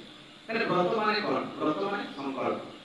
ଆମେ ଧରି ନିଅନ୍ତୁ ସାବିତ୍ରୀ ବ୍ରତ କରୁଛେ, ଲକ୍ଷ୍ମୀ ବ୍ରତ କରୁଛେ, ସୁଦଶା ବ୍ରତ କରୁଛେ ବା ଦୁର୍ଗାଙ୍କର ଅଷ୍ଟମୀ ବ୍ରତ କରୁଛେ, ଏ ବ୍ରତ ମାନେ ସେଦିନ ସଂକଳ୍ପ କରୁଛେ। ଯେତେବେଳେ ଆମେ ଲକ୍ଷ୍ମୀଙ୍କର ବ୍ରତ କରୁଛେ ବା ସାବିତ୍ରୀ ବ୍ରତ କରୁଛେ ତାହେଲେ ସେ ବ୍ରତ ସମୟରେ ଆମର ବିଧାନ କଣ? ଯେ ବ୍ରହ୍ମ ମୁହୂର୍ତ୍ତରୁ ଉଠି ଗୋବର ଦେବା, ଝୁଟି ଦେବା, ତାପରେ ପୂଜା ଆରାଧନା କରିବା, ଦିନ ସାରା ଟିଭି ଦେଖିବା ପୂଜା ସରିଲା ପରେ, ନା କଣ? ନା, ସେମିତି କରିବା ନାହିଁ। ଆମେ କଣ କରିବା? ଆମେ ଯେତେବେଳେ ବ୍ରତ ମାନେ ସକାଳୁ ଉଠିଲା ପରେ ରାତି ଶୋଇଲା ପର୍ଯ୍ୟନ୍ତ ଆମେ ତାଙ୍କର ସ୍ତୁତି, ନାମ ଏବଂ ଜପ କରିବା। କାହା ସହିତ ବାର୍ତ୍ତାଳାପ କରିବା ନାହିଁ ଏବଂ ଆବଶ୍ୟକତା ପଡ଼ିଲେ କରିପାରନ୍ତି, କିନ୍ତୁ ନ କଲେ ଭଲ। ତାହେଲେ ଗୋଟେ ଦିନ ଯଦି ଆମେ ସେ ବ୍ରତଟାକୁ ଠିକ ଠିକ ପାଳନ କରିବା ତାହେଲେ ଆମର ସେ ବ୍ରତଟା ସମ୍ପୂର୍ଣ୍ଣ ହେଲା। କିନ୍ତୁ ଆମେ କଣ କରୁଛେ? ଆମେ କଣ ସେମିତି କରୁଛେ? ବ୍ରତ ମାନେ ସଂକଳ୍ପ। ଆମେ ଯେତେବେଳେ ଲକ୍ଷ୍ମୀ ବ୍ରତ କରୁଛେ ସେଠି ସ୍ୱାମୀଙ୍କୁ ଦେବତା ବୋଲି କହୁଛେ। ଆମେ କଣ କରୁଛେ? ଯୋଉ ଦିନ ସାବିତ୍ରୀ ବ୍ରତ ଅଛି ସେଇଦିନ ଟିକେ ପାଦର ପାଣି ଟିକେ ପିଇ ଦଉଛେ, ତାର ଦିନ ଗାଳି ଦଉଛେ ସ୍ୱାମୀଙ୍କୁ। ଆମର ସେଇ ନେଚର ଅଛି। ତାହେଲେ କଣ ସେଇ ବ୍ରତଟା ଯୋଉ ସାବିତ୍ରୀ ଜୀବନ ସାରା ତାଙ୍କ ସ୍ୱାମୀକୁ ଭଲ ପାଇଥିଲେ ବୋଲି ବଞ୍ଚେଇଲେ, ଆଉ ଆମେ ଦିନେ ଭଲ ପାଇଲେ ଆମ ସ୍ୱାମୀ କଣ ହଜାରେ ବର୍ଷ ବଞ୍ଚିବ? କେବେ ନୁହେଁ। ତେଣୁ ଆମର ଆଚରଣଟା, ଆମର କର୍ମଟା ମେନ୍ ଦରକାର। ଯେତେବେଳେ ପର୍ଯ୍ୟନ୍ତ ଆଚରଣଟା ଠିକ ନାହିଁ କିଛି ହବନି। ଲକ୍ଷ୍ମୀ ବ୍ରତ ବହିରେ, ଛୋଟ ବହିରେ ଲେଖା ହେଇଛି ଆମେ ମାଛ ମାଂସ ତ୍ୟାଗ କରିବା କଥା ଲେଖା ହେଇଛି। ମାନେ ବ୍ରତ ମାନେ ସଂକଳ୍ପ। ଆମେ ସେଦିନ ଲକ୍ଷ୍ମୀଙ୍କ ପାଖରେ ଆମେ ସଂକଳ୍ପ କରୁ, ଯୋଉମାନେ ଦୀକ୍ଷା ନେଇନାହାନ୍ତି ବା ସତ୍ସଙ୍ଗ ନେଇନାହାନ୍ତି। ଧରି ନିଅନ୍ତୁ ସେମାନେ ତ କରୁଛନ୍ତି ବ୍ରତ, ଏଟା ପୃଥିବୀର ସମସ୍ତେ ଲକ୍ଷ୍ମୀ ବ୍ରତ କରନ୍ତି, ମାଣବସା କରନ୍ତି, ସେ ସଂକଳ୍ପ କରନ୍ତି। ଛୋଟ ବହିରେ ଯୋଉମାନେ ପଢିଛନ୍ତି, ପଣ୍ଡିତ ମାନେ, ନନା ମାନେ ପଢନ୍ତି ବା ମା ମାନେ ନିଜେ ବି ତ ଲକ୍ଷ୍ମୀ ବହିରେ ପଢନ୍ତି, ସେଇଠି ଲେଖା ହେଇଛି ସଂକଳ୍ପ କରିଛନ୍ତି। କିନ୍ତୁ ତାର ଦିନ ତ ମାଛ ମାଂସ ଲୋକ ଖାଉଛନ୍ତି। ତାହେଲେ ଏଇ ଲକ୍ଷ୍ମୀ ବ୍ରତଟା ଫ୍ୟାସନ ହେଲା, ସାବିତ୍ରୀ ବ୍ରତଟା ଫ୍ୟାସନ ହେଲା, ଦୁର୍ଗା ଅଷ୍ଟମୀ ବ୍ରତଟା ଫ୍ୟାସନ ହେଲା। କଣ ବିଧାନରେ ଆମେ କଲେ? ନା। ତାହେଲେ ବ୍ରତ କରି ଲାଭ କଣ? ବ୍ରତ କରି ଲାଭ କଣ? ଆମେ ଏଇ ଜିନିଷ ଗୁଡା ଶିଖିବା ପାଇଁ ଶ୍ରୀ ଠାକୁର ଅନୁକୂଳ ଚନ୍ଦ୍ରକୁ ଧରିଛି। ଆମେ କେମିତି ଜୀବନ ଚରିତ୍ରଟା ଆମର ଠିକ ହେବ, ଆମେ କେମିତି ଚଲାବଲଟା କୁଶଳିତ ହବ, ଏଇ ଜିନିଷଟା ପାଇଁ ତ ଶ୍ରୀ ଠାକୁରଙ୍କୁ ଗୁରୁ ଭାବେ ଆମେ ଗ୍ରହଣ କରିଛେ। ତାହେଲେ ମନୁ ସଂଗୀତରେ ଲେଖା ହେଇଛି, ମାଛ ମାଂସ ଉପରେ ଟିକେ କହିବି ନିହାତି। ମନୁ ସଂଗୀତରେ ଲେଖା ହେଇଛି ଯେ ଯେହେତୁ ସଂକଳ୍ପ କଥା ମୁଁ କହିଲି, ଲକ୍ଷ୍ମୀଙ୍କ ବ୍ରତ କଥା ସେଠି ବି ସେଇ ସେମ୍ ଲେଖା ହେଇଛି, ସାବିତ୍ରୀରେ ଲେଖା ହେଇଛି, ଲକ୍ଷ୍ମୀ ଅଷ୍ଟମୀ ବ୍ରତରେ ବି ସେମ୍ କଥା ଲେଖା ହେଇଛି ଯେ ସେଇଥିରୁ ମୁଁ ସଂକଳ୍ପ କଲି ଯେ ଆପଣ ଯାହା ଯାହା କଥା ଗୁଡାକ କହିଛନ୍ତି ସେଗୁଡାକ ଆଜିଠାରୁ ମୁଁ ତ୍ୟାଗ କରିବି। ତ ଆମେ କଣ କରୁଛେ? ଆମେ ମାଛ ମାଂସ ଖାଉଛେ, ତାର ଦିନ ଲକ୍ଷ୍ମୀ ବ୍ରତ ସରିଗଲା ଆମେ ମାଛ ମାଂସ ଖାଉଛେ। ମନୁ ସଂଗୀତରେ ଲେଖା ହେଇଛି ଯକ୍ଷ ରକ୍ଷ ପିଶାଚେଣ ଭକ୍ଷେଣ ମାଂସ ସୁରାପାନ। ସୁରାପାନ ମାନେ ମଦ। ତାହେଲେ କିଏ ଖାଆନ୍ତି ମାଂସ ମଦ? କିଏ ଖାଆନ୍ତି? ଯକ୍ଷ ମାନେ। ଆଉ ରକ୍ଷ ମାନେ ରାକ୍ଷସ। ମାଂସ ସୁରାପାନ କିଏ ଖାଆନ୍ତି? ରାକ୍ଷସ ମାନେ। ଆଉ କିଏ ଖାଆନ୍ତି? ପିଶାଚ ମାନେ। ତାହେଲେ ଆମେ ଯକ୍ଷ ନା ରାକ୍ଷସ ନା ପିଶାଚ, এই তিনটা ভিতରୁ ଆମେ କିଏ? এটা ଆମେ ନିଜକୁ ନିଜେ ବିବେଚନା କରିବା ଦରକାର। এটা ତ ଶାସ୍ତ୍ର ମତରେ ନାହିଁ। ଏଗୁଡାକ ସବୁ ରାଜା ମହାରାଜା ମାନେ ଆସିଲେ ଆମକୁ ଖାଇବା ଶିଖେଇଦେଲେ। ଏଇଟା ଆମ ସନାତନ ଧର୍ମର ଏଟା ଗୋଟେ କୌଣସି ଅଙ୍ଗର ହିଁ ନୁହେଁ। ଆମେ ଏଗୁଡା ସବୁ କିଛି ହିଁ ନାହିଁ। ତେଣୁ ସେମାନେ ଶିଖେଇଦେଲେ ଆମେ ତାକୁ ଗୋଟେ ମଜ ଜିନିଷରେ ଖାଉଛେ। କିନ୍ତୁ ଆମେ ଯୋଉ କର୍ମ ଗୁଡା କରୁଛେ, ଗୋଟେ ପ୍ରାଣୀକୁ ହତ୍ୟା କରିକିନା ଖାଉଛେ, ତାହେଲେ ଆପଣ ଚିନ୍ତା କରନ୍ତୁ କେତେ ପାପ। ଆମେ କଣ ଆମେ ଗୁରୁକୁ ଧରି ଯଦି ଆମେ ଆଗରେ କଣ ହଉଥିଲା, ଶିକ୍ଷାଙ୍କ ଦୀକ୍ଷା ଯେତେବେଳେ ନିଆ ହଉଥିଲା ପ୍ରଥମେ ଆମକୁ ଅଭ୍ୟାସ କରାଉଥିଲା ପିଆଜ ରସୁଣ ମାଛ ମାଂସ ଛାଡ଼, ତାପରେ ଦୀକ୍ଷା ଦିଆ ହଉଥିଲା। କିନ୍ତୁ ଆଜିର ଡେଟ୍ରେ ଯେ ଦୀକ୍ଷା ଦିଆ ହଉଛି ତାପରେ ଗୋଟେ ଟ୍ରାଏଲରେ ଛାଡ଼ି ଦିଆ ହଉଛି।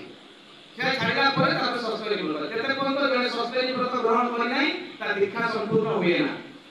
ମନେ ରଖିଥାନ୍ତୁ, ଯୋଉମାନେ ସସ୍ପେରି ବ୍ରତ ଗ୍ରହଣ କରିନାହାନ୍ତି ତାଙ୍କର ଦୀକ୍ଷା ସମ୍ପୂର୍ଣ୍ଣ ନୁହେଁ। ସସ୍ପେରି ବ୍ରତ ପରେ ତାଙ୍କର ଦୀକ୍ଷା ସମ୍ପୂର୍ଣ୍ଣ ହୁଏ। ସେଟା ଆଗରୁ ପ୍ରଚଳନ ଥିଲା। ଠାକୁର ଟିକେ ସମାଧାନ କଲେ ଯେ ଅଧିକରୁ ଅଧିକ କେତେ ମଣିଷକୁ ଆମେ ବଞ୍ଚେଇ ପାରିବା। ଆପଣ ଜାଣିଛନ୍ତି ଯୋଉମାନେ ପ୍ଲେନ୍ ଚଲାନ୍ତି, ଯୋଉମାନେ ଆମେ ବହୁତ ଲୋକ ଭାବୁଛେ ଯେ ମାଛ ମାଂସ ନ ଖାଇଲେ ଆମ ଶରୀରଟା ଝଡ଼ିଯିବ, ତାଗତ ହବ ନାହିଁ। ଆରେ ଯେତେବେଳେ କୋଣାର୍କ ମନ୍ଦିର ତିଆରି ହେଲା ଆମେ ସମସ୍ତେ ଜାଣିଛେ, ସେ କୋଣାର୍କ ମନ୍ଦିର ତିଆରି ହେଲା ବେଳେ କଣ ସେଟା କ୍ରେନ୍ ଥିଲା ନା ଜେସିବି ଥିଲା? କ୍ରେନ୍ ଜେସିବି କିଛି ଥିଲା କି? ସେ ପଥର ଏତେ ବଡ଼ ବଡ଼ ପଥର ସେ ଉଠିଲା କେମିତି? এটা ଆମକୁ ଭାବିବା କଥା ସେତେବେଳେ ସୈନ୍ୟ ସମୁଦାୟ ଏବଂ ହାତୀ ଦ୍ୱାରା ସେ ପଥର ଗୁଡ଼ାକୁ ଉଠାଇଥିଲା ସେଠି ଚୂନ ପଥର ଲାଖ ଦେଇ ସଂଯୋଗ କରାଯାଇଥିଲା। ଚିନ୍ତା କରନ୍ତୁ ତାହେଲେ ଏଇଗୁଡ଼ା ଜିନିଷ ଗୁଡ଼ାକ କାହା ଦ୍ୱାରା ହଉଥିଲା? ହାତୀ ଦ୍ୱାରା। ତାହେଲେ ସେଇଠି ଯଦି ଆମେ ବାଘ ଲଗେଇଥାନ୍ତେ ସିଂହ ଗୋଟେ ଲଗେଇଥାନ୍ତେ ସିଏ କ'ଣ ଏଇ ପଥର ଗୁଡ଼ାକ ଟାଣି ଟାଣି ଉଠି ପାରିଥାନ୍ତା? ତାହେଲେ ବାଘ କ'ଣ ଖାଏ? ମାଂସ ଖାଏ। ହାତୀ କ'ଣ ଖାଏ? ଡାଳ ପତ୍ର ଖାଏ। ତାହେଲେ ଶକ୍ତି କାହାର ରହିବ? ବାଘ ହେଉଛି ହିଂସ୍ର କାହାର? ପ୍ରେମୀ ନୁହେଁ। କିନ୍ତୁ ହାତୀ ମଣିଷର ପାଖରେ ବି ରୁହେ ମାନେ ସେ ପ୍ରେମୀ ଆମର ଭାରତୀୟ ସଂସ୍କୃତି ହିସାବରେ। ତାହେଲେ ବାଘର ଆୟୁ କେତେ? ବାଘ ଏବଂ ସିଂହର ଆୟୁ ହେଉଛି 25 ରୁ 30 ବର୍ଷ। ଗୁଗଲରେ ଆପଣ ସର୍ଚ୍ଚ କରିବେ। ଏବଂ ହାତୀର ଆୟୁ କେତେ? 55 ରୁ 70 ବର୍ଷ। ତାହେଲେ ଦୀର୍ଘାୟୁ କିଏ? ମାଛ ମାଂସ ଖାଉଥିବା ପ୍ରାଣୀ ନା ନ ଖାଉଥିବା ପ୍ରାଣୀ? ଏଗୁଡ଼ାକ ଆମେ ଗୁଗଲରେ ସର୍ଚ୍ଚ କରୁନି କି ଆମର ଆଲୋଚନା ହୁଏ ନାହିଁ। ଏଗୁଡ଼ା ଜାଣିବା ଦରକାର। ତାହେଲେ ଯାଇକି ଆମର ମନୋବଳଟା ଦୃଢ଼ ହେବ। ଯେଉଁମାନେ ପାଇଲଟ ଚଲାନ୍ତି ସେମାନେ କୌଣସି ଠାକୁର ଅନୁକୂଳ ଚନ୍ଦ୍ରଙ୍କର ଦୀକ୍ଷା ନେଇନାହାନ୍ତି। ଯେଉଁମାନେ ପାଇଲଟ ଚଲାନ୍ତି ଠାକୁର ଅନୁକୂଳ ଚନ୍ଦ୍ରଙ୍କର ଦୀକ୍ଷା ନେଇନାହାନ୍ତି। 72 ଘଣ୍ଟା ପୂର୍ବରୁ ତାକୁ ମାଛ ମାଂସ ପିଆଜ ରସୁଣ ଛାଡ଼ିବା କଥା କୁହାଯାଏ। କାହିଁକି କୁହାଯାଏ? ମାଛ ମାଂସ ପିଆଜ ରସୁଣ ଖାଇବା କଥା କାହିଁକି କୁହାଯାଏ? ତାର କାରଣ ରହୁଛି ଯେ ଯୋଉ ଡିସିଜନଟା 1 ସେକେଣ୍ଡରେ ଆମେ ନେଇପାରିବା ଯୋଉମାନେ ମାଛ ମାଂସ ଖାଆନ୍ତି ତାକୁ 5 ସେକେଣ୍ଡ ଲାଗେ। ଏଗୁଡ଼ା ସବୁ ଗୁଗଲରେ ଆପଣ ପାଇବେ। ତାହେଲେ ଚିନ୍ତା କରନ୍ତୁ କ'ଣ ଜିନିଷ ଗୁଡ଼ାକ। ପୁଣି ଆଉ ଗୋଟେ ଉଦାହରଣ ଦେବି। ଏଇ ଯୋଉ ଆମେ ଯୋଉ କେହି ଗୋଟେ ମରିଗଲେ ଆମେ କ'ଣ 10 ଦିନ ପାଳନ କରୁ? 10 ଦିନ ପାଳନ କରୁ କି ନାହିଁ? କାହିଁକି? ଯେ ଆମର ଅଶୁଚି ହେଇଯିବ, ଆମକୁ କେହି ଛୁଅନ୍ତି ନାହିଁ। ଯଦି ଗୋଟେ ଗାଈଟାକୁ ଆମେ ମାରିଦେବୁ ଆମେ ଗଭିଆ ହେଇଯିବ, ବେକରେ ଗୋଟେ ପଘା ପକେଇକି ଆମେ ବୁଲୁ, ହଁ କି ନାହିଁ? ବେକରେ ପଘା ପକେଇକି ଯେତେ ପର୍ଯ୍ୟନ୍ତ ଆମର ସୂଚି ନ ହେଇଛି ଆମକୁ ପ୍ରବେଶ କରିବା ପାଇଁ ଦେବେନି। କିନ୍ତୁ ମାର୍କେଟରୁ ଯେତେବେଳେ 1500-1200 ଟଙ୍କାରେ ସବୁ ଗୁଡ଼ାକ କିଣି ଆଣିବେ ଆମେ ଘରେ ଭାଜି ଭାଜି ଖାଉଛେ, ଆମର ଦେହଟା କ'ଣ ପବିତ୍ର ହଉଛି? ଆମ ଏଇ ଶରୀର ଭିତରେ କ'ଣ ଭଗବାନ ବାସ କରିବେ ନା ରାକ୍ଷସମାନେ ବାସ କରିବେ? ସବୁ ରାକ୍ଷସମାନେ ବାସ କରିବେ, ଦେବତା ମୋଟେ ବାସ କରିବେ ନାହିଁ। ତାହେଲେ ଚିନ୍ତା କରନ୍ତୁ। ତେଣୁ ଏଇ ଯୋଉ ଗୁରୁଙ୍କର ଏଇ ଯୋଉ ଗ୍ରହଣ କରିବା, ଦୀକ୍ଷା ଗ୍ରହଣ କରିବାର କଥା ହେଲା, ଗୁରୁଙ୍କର ଦୀକ୍ଷା ଗ୍ରହଣ କରିବା ବହୁତ ଲୋକ ଠାକୁରଙ୍କୁ ଗ୍ରହଣ କଲା ପରେ ମଧ୍ୟ, ଠାକୁରଙ୍କର ଦୀକ୍ଷା ଗ୍ରହଣ କଲା ପରେ ମଧ୍ୟ ଭାବନ୍ତି ଯେ ମୋର କିଛି ଉନ୍ନତି ହେଇନି, ମୁଁ ଠାକୁରଙ୍କୁ ଧରି କିଛି ପାଇନାହିଁ। ତାର ଗୋଟେ ଜୀବନ୍ତ ଉଦାହରଣ ଦେବି। ତାର ଜୀବନ୍ତ ଉଦାହରଣ ଦିନେ କ'ଣ ହେଇଛି? 2 ଜଣ ଭିକାରୀ ରାସ୍ତାରେ ଯାଉଥିବା ସମୟରେ ଜଣେ ସହପ୍ରତି ଦ୍ୱାରା ଜାଗରଣ କରୁଛନ୍ତି ଯେ ଶ୍ରୀ ଠାକୁର ଅନୁକୂଳ ଚନ୍ଦ୍ରଙ୍କର ଦୀକ୍ଷା ନେବ ତାର ଦୁଃଖ ଦୂରେଇବ, ସେ ସୁଖ ଶାନ୍ତିରେ ରହିବ। ଏ 2 ଜଣ ସ୍ୱାମୀ ସ୍ତ୍ରୀ ଭିକାରୀ ଶୁଣିପାରିଲେ। ଯେତେବେଳେ ଶୁଣିପାରିଲେ ଏଇ କଥାଟି, ସେତେବେଳେ ଠାକୁର ଅନୁକୂଳ ଚନ୍ଦ୍ରଙ୍କର ଦୀକ୍ଷା ନେଲେ ଦୁଃଖ ଦୂରେଇବ, ସୁଖ ଶାନ୍ତିରେ ରହିବ, ଆମେ ବି ଦୀକ୍ଷା ନେବା। କାହିଁକି? ସମସ୍ତେ ତ ଚାହାନ୍ତି ନା ଉନ୍ନତି ପାଇଁ। ତ ଯାହା ବି ସତ୍ସଙ୍ଗ ସରିଲା, ପ୍ରସାଦ ସେବନ ସରିଲା, ଖାଇଲେ ପିଇଲେ, ଏଇ କଥାଟା କିଏ କହିଛି ସେମାନେ ଖୋଜୁଛନ୍ତି। ଯେତେବେଳେ ଏଇ କଥାଟି ଯେତେବେଳେ ଖୋଜୁଛନ୍ତି ସେଇ ସମୟରେ କ'ଣ ହେଇଛି? ଯେ ଖୋଜୁଥିବା ସମୟରେ ଜାଣିଲେ ଯେ ସେ ଜଣେ ସହପ୍ରତି ବ୍ୟକ୍ତି। ତାକୁ ପଚାରେ ଆପଣ ତ ବହୁତ ଠିଆ ହେଇଥିଲେ ଜାଗରଣଟା କରିଦେଉଥିଲେ ଯେ ଯିଏ ଶ୍ରୀ ଠାକୁର ଅନୁକୂଳ ଚନ୍ଦ୍ରଙ୍କର ଦୀକ୍ଷା ନେବ ତାକୁ ଦୁଃଖ ଦୂରେଇଯିବ ଏବଂ ସୁଖ ଶାନ୍ତିରେ ରହିବ, ଏଇଟା କ'ଣ ସତ? ସେ କହିଲେ 100% ନାହିଁ, 200% ସତ। କହିଲେ ଆମେ ବି ଦୀକ୍ଷା ନେବା। 2 ଜଣ ଦୀକ୍ଷାରେ ବସିଗଲେ। ଦୀକ୍ଷାରେ ବସି ସାରିଲା ପରେ ସେଇ ସମୟରେ କ'ଣ ହେଇଛି? ସହପ୍ରତି ବ୍ୟକ୍ତିଟା ବିଧାନ କରୁଛନ୍ତି। ଆମର ଯେତେବେଳେ ଦାଦା ଦୀକ୍ଷା ଦିଅନ୍ତି ବିଧାନ କୁହନ୍ତି କ'ଣ କ'ଣ କରିବା ପାଇଁ ପଡ଼େ। ଆମେ ଯୋଉ ଭାବୁ ଯେ ବ୍ରହ୍ମ ମୁହୂର୍ତ୍ତରେ ଉଠିବା, ଇଷ୍ଟବୃତ୍ତି ଦେବା, ସତଲୁଗା ପଡ଼ିବା, ଏଇଟା ଗୋଟେ ଠାକୁରଙ୍କର କାମ ନା, ଏଇଟା ଆମ ନିଜ କାମ। ଆମେ ଭାବୁ ଏଇଟା ଠାକୁରଙ୍କର କାମ। ଠାକୁରଙ୍କର କାମ 0, କିଛି କାମ ନାହିଁ। ଠାକୁରଙ୍କର ଗୋଟେ କାମ ନର ନାରାୟଣ ସେବା, ମଣିଷକୁ ବଞ୍ଚେଇବା, ଏଇଟା ହିଁ ଠାକୁରଙ୍କର କାମ। ତା ଛଡ଼ା ଆଉ କିଛି ନୁହେଁ। ଠାକୁରଙ୍କର କାମ ହେଉଛି ଗୋଟେ ନର ନାରାୟଣ ସେବା, ମଣିଷକୁ ବଞ୍ଚେଇବା।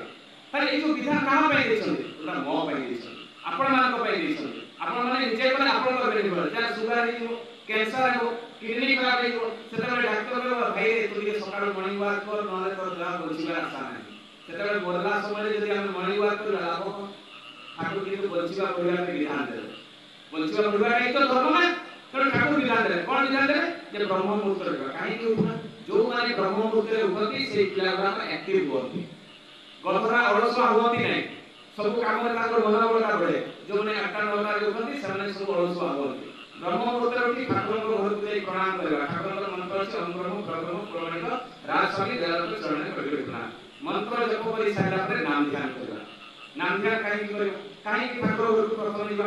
ସକାଳୁ ଯଦି ଠାକୁରଙ୍କ ଦର୍ଶନ ହୁଏ ଦିନ ସାରା ପଜିଟିଭଲି ରହିବେ। ଯଦି ସ୍ୱାମୀ ସ୍ତ୍ରୀ ଭିତରେ ଅନ୍ତର୍ଭୁକ୍ତ ଝଗଡ଼ା ହେଇଯାଇଛି ସେ କଥାଟା ଦିନ ସାରା ଖାଲି ହଉଥିବ। ଯଦି ପିତା ପୁତ୍ର ଭିତରେ ଟେନସନ ହବ ସେଟା ଦିନ ସାରା ଖାଲି ହଉଥିବ। ତେଣୁ ସକାଳୁ ଉଠିକିନା ଆମେ କଣ କରିବା? ଉଠିକିନା ଠାକୁରଙ୍କର ଦର୍ଶନ, ନାମ ଧ୍ୟାନ କରିବା। ନାମ ଧ୍ୟାନରେ ଆମର କଣ ବେନିଫିଟ୍ ଅଛି? ନାମ ଧ୍ୟାନ କଲେ ଆମର ମୁଣ୍ଡ ଭିତରେ ପିଟ୍ୟୁଟାରୀ ଏବଂ ପିନାଇଲ ଗ୍ଲାଣ୍ଡ ଥାଏ। ପିନାଇଲ ଗ୍ଲାଣ୍ଡରେ ମେଲାଟୋନିନ୍ ଖରିତ ହୁଏ ଆଉ ପିଟ୍ୟୁଟାରୀ ଗ୍ଲାଣ୍ଡରୁ 9 ପ୍ରକାର ରସ ଖରିତ ହୁଏ।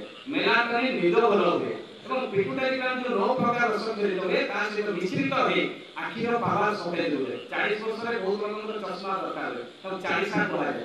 ତେଣୁ ଏଗୁଡ଼ାକ ହୁଏନି, ଏ ଦେହର ଚମଡ଼ା ଗୁଡ଼ାକ ଝୁଲି ଝୁଲି ଯାଏନି, ସ୍ନାୟୁ ଗୁଡ଼ାକ ମଜବୁତ ହୁଏ ଏବଂ ବ୍ରେନ୍ ସେଲ୍ ଡେଭଲପ୍ ହୁଏ। ଯେଉଁ ଆମେ ପିଲାମାନଙ୍କୁ ସେତେବେଳେ ନାମ ଧ୍ୟାନ କରିବାର ବହୁତ ଆବଶ୍ୟକ, ଯେଉଁମାନେ ବିଦ୍ୟାର୍ଥୀମାନେ, ତେଣୁ ସ୍ମରଣ ଶକ୍ତି ବଢ଼ିଥାଏ।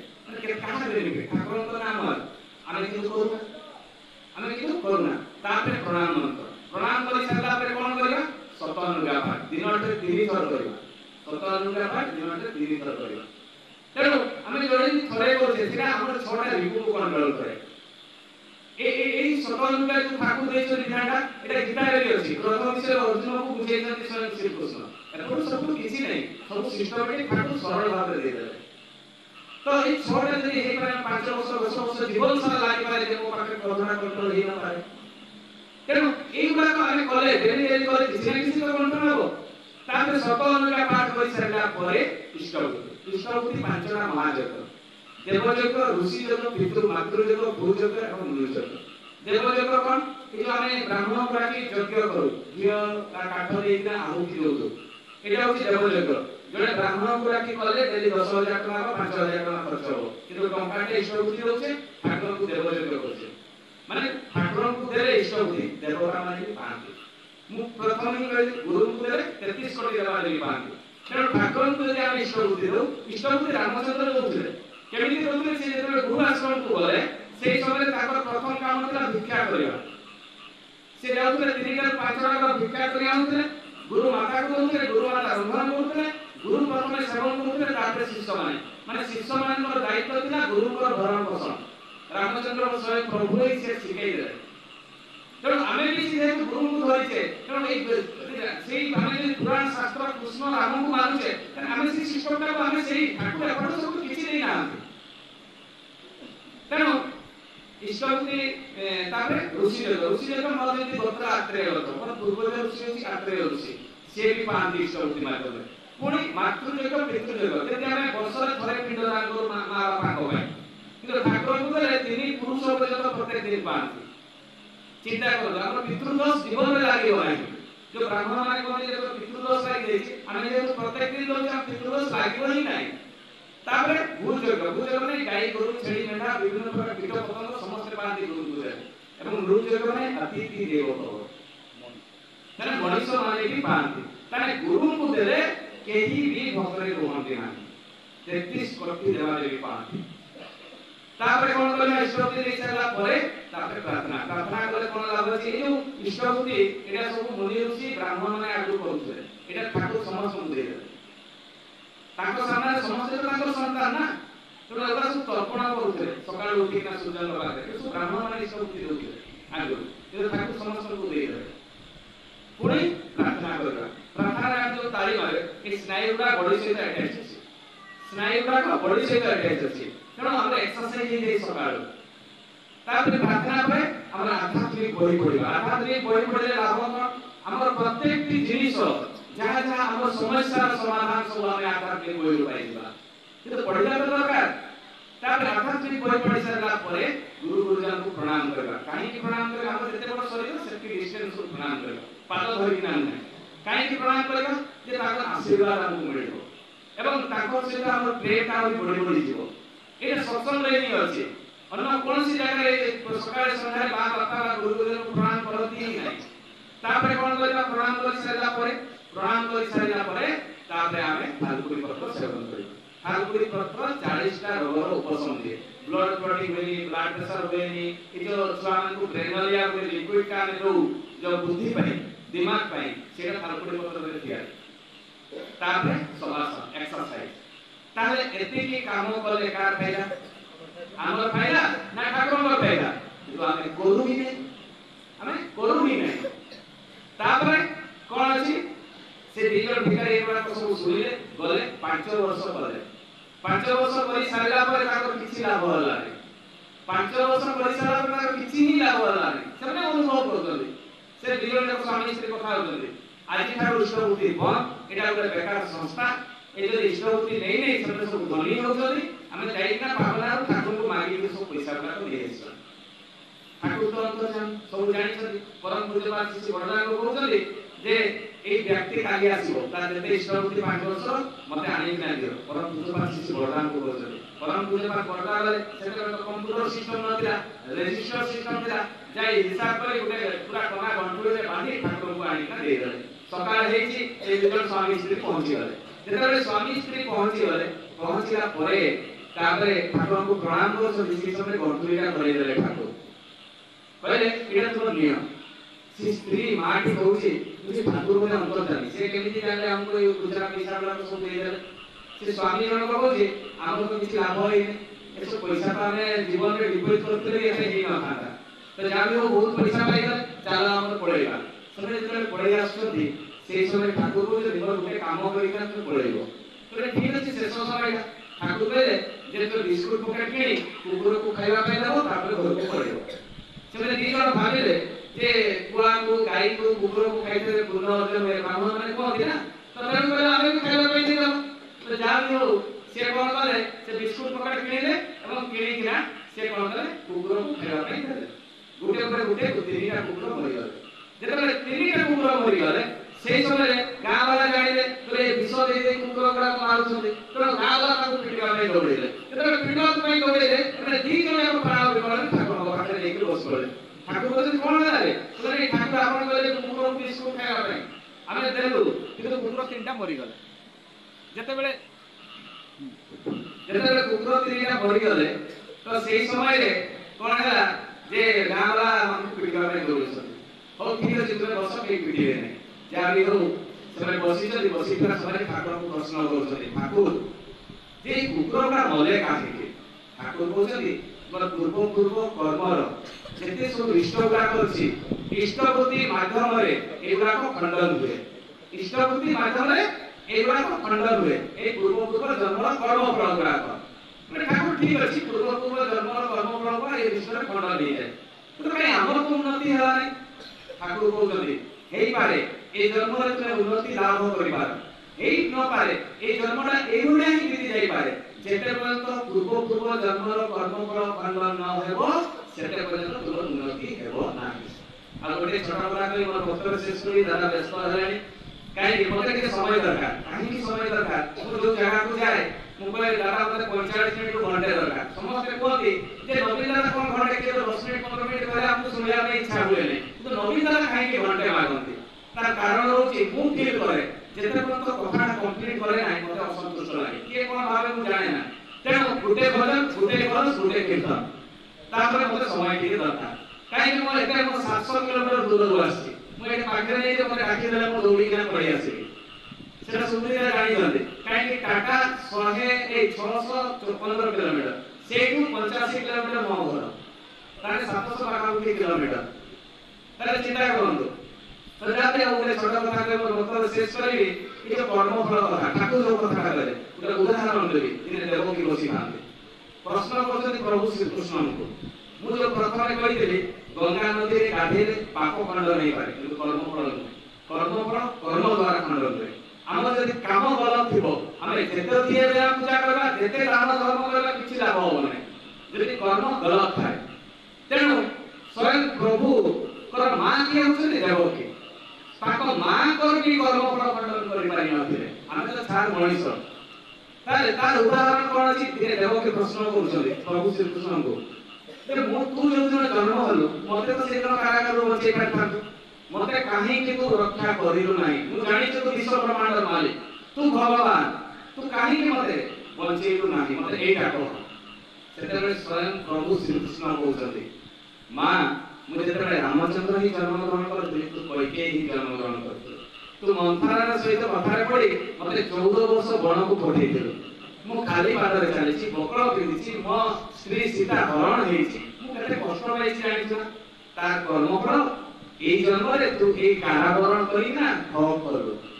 ତାହେଲେ ଚିନ୍ତା କରନ୍ତୁ, स्वयं प्रभु ताको मां को सहित रही कर्मफल खंडन करि पारिले नाही ताले आमे जो कर्म करूचे परनिंदा परचर्चा पर आलोचना सत्संग को आसीना सत्संग शिशि ठाकुर जो हम आदर्श हरे बसकांती ठाकुर जने विधवा मां के आसी बहुत अल्प बयस बा नुआ नुआ मैरिज करते ता स्वामी देती थाते से ठाकुर को पापा सीना प्रणाम करके ठाकुर को जे ठाकुर को आश्रम में रही कहले अरे तो सासु ससुर को तो दे रखला कहले मतलब पिटू सदी घर बाहर कर दे आ तो बापा मां कहले बापा मां को ना कहले हो ठीक अछि तो आश्रम में रहो जहां भी से आश्रम में रहे 2-3 वर्ष पर ठाकुर के मां साड़ी ता पई आनी दिस कहले जा तू एटा विधि कर आसु से मां टी गला विधि के जेते आसीला पूर्व जय युवक पिला को ठाकुर बोलते से मां टी जेते विधि के मां साड़ी आसीबो तो ताकू देखि मुर्गी मुर्गी हसिबो आ तू कि रागी बोली गाड़ी करबो कि किछि करबो से जेते रागी करे तू किछि करबो कि हसिबो हसिबा तू बंद करबो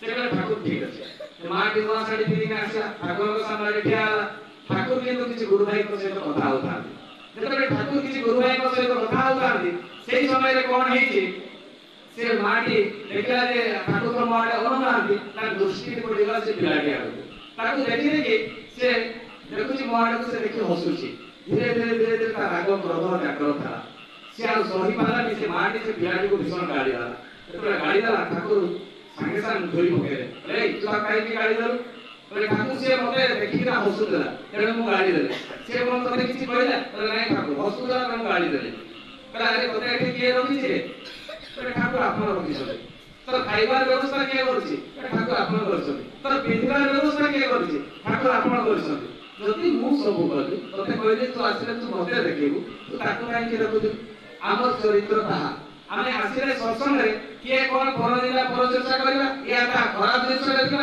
हमर आदर्श होजन शिशि ठाकुर करछन हमर होजन प्रत्येक जिनिस रे शिशि ठाकुर करछन तेणु हमर ताकर चाली चरण आचार व्यवहार आमे एठु सिखि ना जिबा एवं प्रत्येक जिनिस जदि आमे तांको माफिक न हुए ताने आमे एठे आसीबा बा एठे जो ठाकुर का आशीर्वाद पाइबा जो देढ़ घंटा आशीर्वाद रे पाइबा कथा पाइबा तेणु हमर चरित्र चरण एठे विभिन्न प्रकार लोक आसे एठे चोर भी आसे डकायत भी आसे चरित्र ना भी आसे बदमाश भी आसे किंतु एठे भलो होई किना जिबे जने आसीले गुरु भाई के से डॉक्टर से आसी किना ठाकुर को पाकु जेते आसन kana बहुत सुनिछन ना ठाकुर सब दिगरे दक्ष से डॉक्टर विद्यारे भी दक्ष आसी किना ठाकुर को से विभिन्न प्रकार मेडिसिन ऊपर आलोचना करे सारा पर जेते बाहर चली ताको चप्पल चोरी हे काई बहुत धनी लोक ना चप्पल भी तो सस्ता न थिबो तेणु चप्पल चोरी से आसी के विरक्त भाव देखुचली त सत्संग में जे सब चोर गुडा होस मोर चप्पल गुडा चोरी हे सुशीला बाहर ना सुनी पाले संगे कहले कोन हला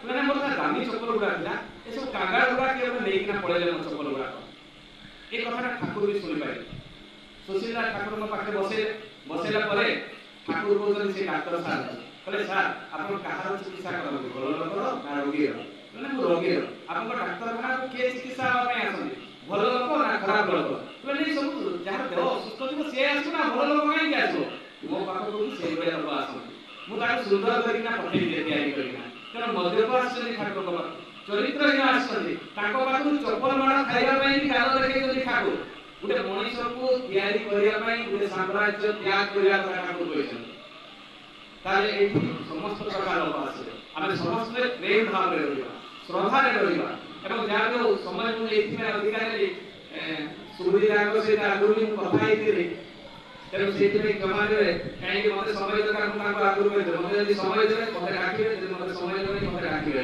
केबे त जानो ओइते जो माने उपस्थित अछंती समस्त का पंचमहा जीवन निष्ठिभूत समस्त शांति स्वस्थ निरामय जीवन यापन करतु एवं जो माने ए सत्संग को आसते आज थारु सत्संग समस्त आसंतु ए आशीर्वाद रु वंचित होबंतु नै काहे कि बहुत कथा रे जीवन कोइ सकाळ कोइ दे ठाकुर को बहुत कथा अछि किंतु मु सेका चाहू नै काहे कि विधिर उल्लंघन हबो तेणु समस्त ठाकुर को धरिना चालंतु शांति स्वस्थ रे करतु विशेष रे आज मैं छुआमान को देखुची ए माने समस्त आसीजन सत्संग को एटा बहुत आनंद लागुची एथि में आनंद लागुची ए बयसटा होची तयारी हमार बयस जेते बुढ़ा बयस के तयारी करते नै तेणु धर्मटा होची बंचवा बढ़िया पई जहा आवश्यकता ई छुआ माने एना सब शिखे ताको गर्भरे ताको पाखरे देव संतान माने सब आसी तेणु ए माने समस्त ए ठाकुर को धरि करे चलत या ही करम ताको निकट प्रार्थना जय गुरु।